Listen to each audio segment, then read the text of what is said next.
Maintenant, je crois bien que c'est au tour de, voilà, bonjour, bonjour. C'est au Bonjour. tour de Nathalie Lovenberg. Voilà, Bonjour. on va essayer de faire un peu plus court pour essayer de permettre à tout le monde de pouvoir parler. Yoetzet Alacha, ce qui veut dire conseillère en loi juive, originaire de Strasbourg. Nathalie Lovenberg vit en Israël et depuis plus d'une décennie, elle est Yoetzet Alacha, conseillère en loi et de pureté familiale. Elle répond en cette capacité sur les sites connus tels que sheela.org ou Nishmat, l'Institut d'études supérieures de Kodesh, pour femmes où elle a obtenu son enseignement. Aujourd'hui, le sujet évoqué par Nathalie Lovenberg sera « Ne délaisse pas la Torah de ta mère ». C'est à vous, Nathalie. Merci beaucoup. Lag Ba'omer Sameach à tous. Je veux commencer d'abord en remerciant Déborah pour penser, organiser après-midi le consistoire israélite avec le partenariat et l'aide technique. Et je veux vraiment, avec votre permission, dédier cette étude pour la refoua Shlema du président Maurice Dahan, Moshe Chai Ben Rosette et tous les autres malades de la communauté et du Ham Israël et qu'on puisse entendre des très bonnes nouvelles pour tous. Si je vais être honnête avec vous, la première association que j'ai avec Lag Ba'omer, elle est souvent, on va dire, très pragmatique. Ne pas oublier de fermer les fenêtres. En effet, avec le nombre de feux de bois que mes enfants et ceux du village font cette nuit-là, c'est primordial si on ne veut pas finir avec une maison entière qui sent la fumée. Cette année, avec le Covid, on a donc l'interdiction d'interdire les feux, même dans un jardin privé, et donc en conséquence, on peut plus facilement se concentrer sur l'essentiel de cette date, le côté spirituel.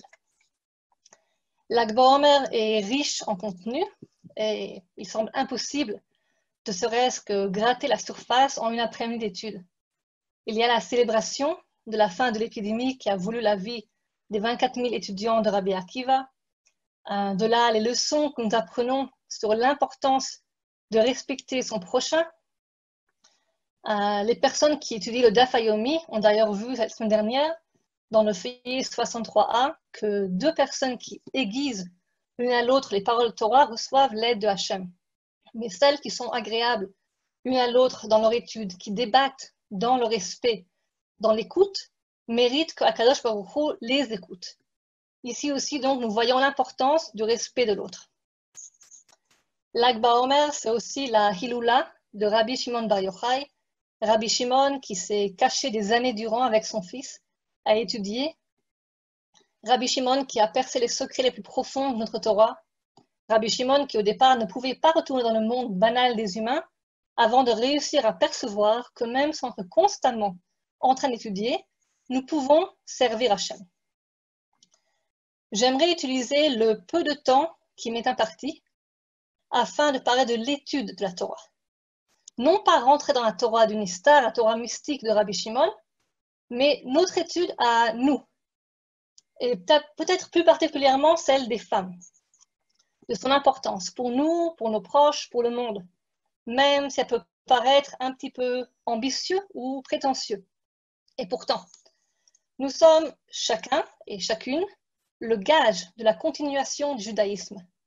Rabbi Shimon Bar Yochai, les disciples de Rabbi Akiva, les grands de la Torah de toutes les générations, étudient, exégèsent, discutent, disputent, compilent les paroles de la Torah avec celles des sages les précédents et ajoutent leur opinion, leur nouvelle façon d'expliquer.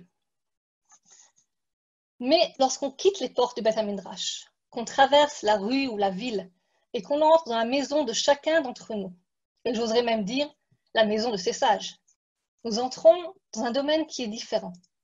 Un domaine où la halakha n'est non plus débattue, mais mise en pratique. Un domaine où la hashkafa, la emuna ne sont pas discutées et peaufinées, mais vécues. Un domaine où chacun des gestes est observé, intégré et formera la base d'une idéologie. Shma beni musaravicha val titosh toratimecha. Mon fils, écoute le moussar, les remontrances de ton père, et n'oublie pas la Torah de ta mère. La question et la réponse à ce verset des Proverbes de notre roi Shlomo sont connues. Pourquoi est-ce qu'on parle des remontrances du père et non de la mère? Pourquoi la Torah est celle de la mère et non celle du père, qui par définition est celui censé étudier? Parce que le père est celui qui n'est pas toujours présent, et quand il arrive, fera les remontrances nécessaires à ses yeux. Mais la Torah, son derrière, son chemin, sa pratique, sa vitalité, ça, c'est en observant sa mère que l'enfant l'apprendra. Ce sont les pierres qui vont construire l'édifice aux bases stables, qui vont lui permettre de pouvoir se mouvoir dans le monde, quand bien même ça serait le monde juif. Une pierre de Emouna, une de pratique sur le Shabbat, une de Kashrut, une pierre pour l'importance de poser des questions, et une de vision d'un judaïsme vivant pour cimenter le tout. Mais cela, vous le savez déjà. On l'a déjà dit combien le rôle de mère est important pour former nos enfants. Et c'est vrai. Mais aujourd'hui, je ne veux pas me limiter à ceci. Car nous ne sommes pas toutes des compagnes, pas toutes des mères. Ou peut-être nos enfants ont déjà quitté ce cocon où ils absorbent nos gestes et nos paroles. Et pour d'autres raisons aussi. D'abord, trop souvent, cette explication n'implique pas forcément une étude. Et ensuite, parce qu'elle n'inclut pas forcément non plus un développement personnel grâce à ces études. Et en particulier chez ceux et celles n'ayant pas le luxe de passer du temps au Beth Midrash. Chacun et chacune d'entre nous a une neshama, une âme qui a besoin de se remplir, de pureté, de Torah. Mais nous ne sommes pas toujours conscients de cela. Et pourtant, le besoin n'en est pas moins grand. Il ne se découvre quand on commence à en prendre soin, un peu comme une fleur dans un champ de ronces. Al titosh Torah timecha, ne délaisse pas la Torah de ta mère, celle que tu as reçue en héritage depuis le mont Sinaï. Je veux vous faire part d'un secret, enfin un secret de polichinelle, mais un secret tout de même, vu que trop peu de gens, et de mon expérience, trop peu de femmes l'ignorent.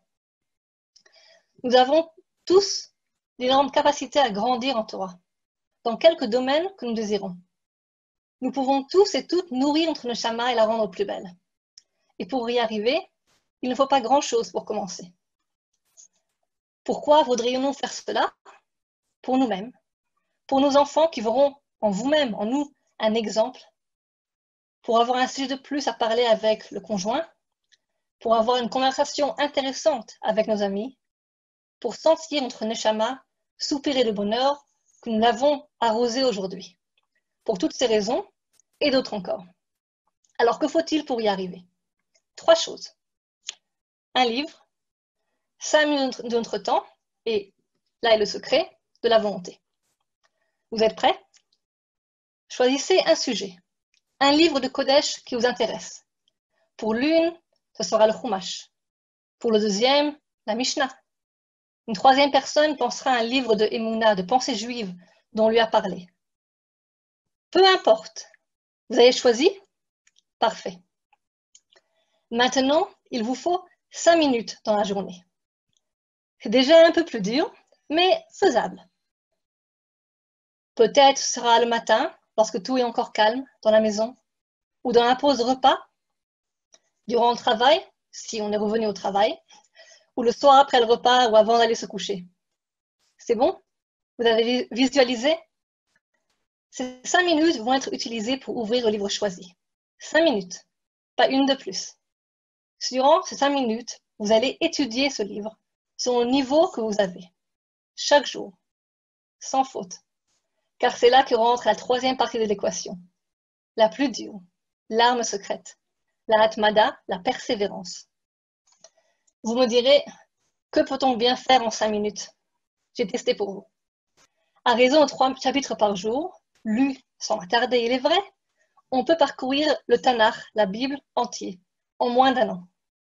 Ou étudier 1 ou 2 Mishnayot par jour, un paragraphe d'un livre de pensée juive, ou encore les passages prédécoupés en études quotidiennes des livres de la Shonara. Ne me prenez pas au mot. Essayez. Je vous peux promettre que de grands changements vont se produire.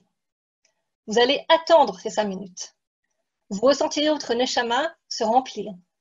Les personnes proches de vous, et ici nous revenons à l'importance de la Torah vivante absorbée à la maison, elles verront l'importance de la hatmada, de la persévérance, de la continuité, de l'étude quotidienne. Après quelques mois, je ne serais pas étonnée si vous découvrez un deuxième secret. Le plus on étudie, le plus quelque chose lu ou entendu, autre part, a déjà été vu. Et on commence à relier les points ensemble. Qui sait? Peut-être que ça vous décidera de rajouter 5 minutes de plus sur le même sujet, ou en commençant autre livre. Ou encore, vous aurez convaincu une amie de plus qui vous rejoindra dans cette aventure extraordinaire qu'est l'étude. Aujourd'hui, Lag BaOmer, en l'honneur de Rabbi Shimon Bar Yochai, en l'honneur de Rabbi Akiva, en l'honneur de la Torah que représentent ces feux que nous avons allumés symboliquement. Trouvons chacun et chacune 5 minutes dans la journée. Choisissons un livre et ne considérons pas notre journée close avant d'avoir étudié pendant ces 5 minutes. 5 minutes de Torah par jour. Aucun jour sans Torah. Pour notre Neshama, pour la grandeur de la Torah, pour la grandeur de Hachem. Lag BaOmer Sameach.